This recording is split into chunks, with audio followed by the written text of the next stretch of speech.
Quarta puntata. In questa quarta puntata, dopo 2 settimane di esperienza a Cortina, è tempo di tornare a casa.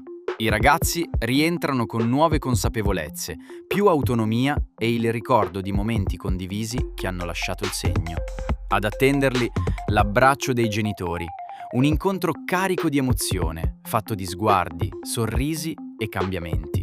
Un ritorno che non è solo una fine, ma l'inizio di un nuovo percorso, fatto di crescita, fiducia e nuove possibilità. Dimmi quando che parto.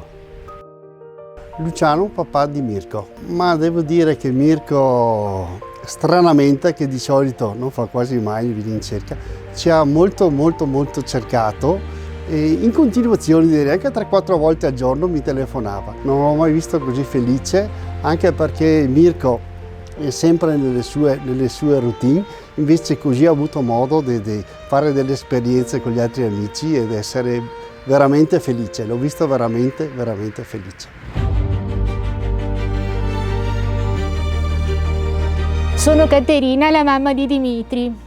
È stata una bella esperienza, lui ne aveva già fatta una col turismo inclusivo, però questa logicamente è stata più coinvolgente perché le Olimpiadi a livello internazionale, poi è stato anche con più ragazzi dentro l'appartamento provenienti da varie parti del Veneto e quindi è stata una cosa molto bella. Diciamo che quando è stato male è logico che sei un po' preoccupata, però abbiamo cercato di superare con l'aiuto di mio marito, soprattutto perché io sono magari un po' più ansiosa.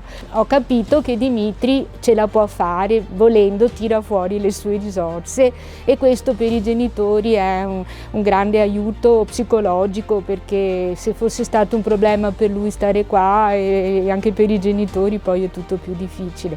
Però siamo contenti e orgogliosi di noi e anche di Dimitri, ovviamente.